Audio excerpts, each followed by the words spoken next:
আমি রাজিমার কাছ থেকে সব শুনেছি। আমি শুনেছি যে কিভাবে প্রাক্তন প্রধানমন্ত্রী মশাইকে হত্যা করা হয়েছে। সমৃদ্ধি, তোমার কি মনে হয় না যে ওদের পথের কাঁটা এখন একমাত্র উনি? এরপর তো ওনার উপর আক্রমণ হবে। যশোধরা, তখন থেকে তুমি নিজের মতো ভেবে যাচ্ছ আর যা নয় তাই বলে যাচ্ছ। সিংহল মায়ের এই সন্তান প্রয়োজনে দেশের জন্য নিজের প্রাণ পর্যন্ত দিয়ে দেবে, কিন্তু প্রতিশোধ নেবে। আর আমার কি হবে? আমার আর আমার সন্তানদের কে দেখবে তখন? যদি এতই আত্মবলিদান দেওয়ার শখ, তাহলে বিবাহ করেছিলেন কেন আপনি? আপনি জানেন না যে বিবাহ কোলের দায়িত্ব নিয়ে সবসময় তাদের পাশে থাকতে হয়? যশোধরা, এতে কন্যা যথেষ্ট লাভবান হয়েছেন। কিরকম? যেখানে যেখানে আমার ভাবমূর্তি ক্ষতিগ্রস্ত হয়েছে, কন্যা সেখানে সেখানে খুব সুকৌশলে নিজের ভাবমূর্তি উজ্জ্বল করে ফেলেছে আর দেশ দশের কাছে নিজেকে শুভাকাঙ্ক্ষী বলে প্রতিষ্ঠিত করেছে। সে তো বটে, আমারও ঠিক ঠিক সেদিন ওরকমই মনে হয়েছিল। যতক্ষণ না পর্যন্ত কাজটা সম্পন্ন হচ্ছে তারা তারা কিছুতেই বিশ্রাম নেয় না। কিন্তু সংবাদটা যে দেবে তাকে ঠিক কি সংলাপ বলতে হবে সেটা শিখিয়ে দেওয়া হয়েছে। বোন, ঘূর্ণিঝড় এসে পড়লো বলে। সিংহ দরজার বাইরে দাঁড়িয়ে আছে ধরে নাও। এবার দেখি সভায় আমায় কে আটকায়। খবর পেলাম যে আমাদের মহারাজ এবং রানীমার উপর নাকি আক্রমণ হয়েছে। কি বলছেন আপনি? হ্যাঁ, সেরকমই খবর পেলাম। তারা তারা নিরাপদে আছেন তো? হ্যাঁ, তারা কোনো রকমে পালিয়ে গিয়ে নিজেদের প্রাণ বাঁচিয়েছেন। তবে হ্যাঁ, তবে কি? ঘটনাস্থলে ঘাতকদের আক্রমণে আমাদের একজন সৈনিক নিহত হয়েছে। জয়ম, কি হয়েছে জয়ম, বলো না।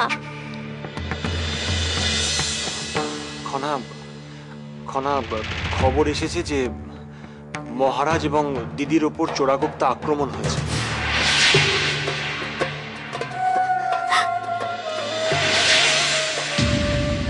খনা, খনা, খনা শান্ত, এইভাবে খনা।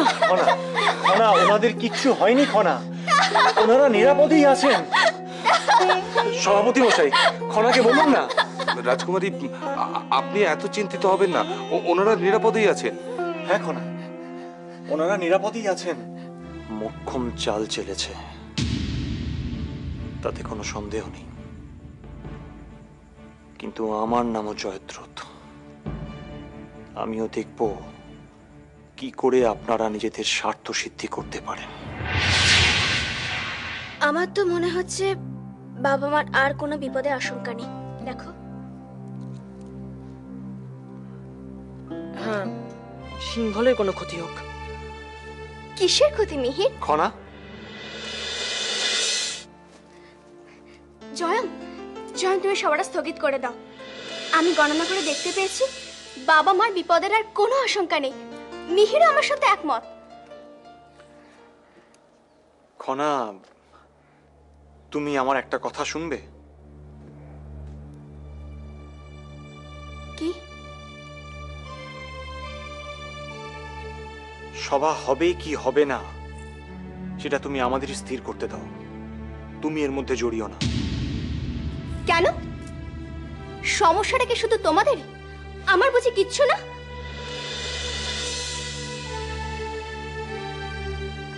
খনা, আমি কিন্তু সেটা বলতে চাইনি।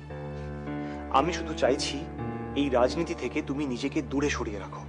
ও, তার মানে তোমরা সেই সুযোগে সভাটা করে নিতে চাও, তাই তো? খনা, তুমি খুব ভালো করে জানো সভার আয়োজন করলে আমার কোনো ব্যক্তিগত স্বার্থ চরিতার্থ হবে না।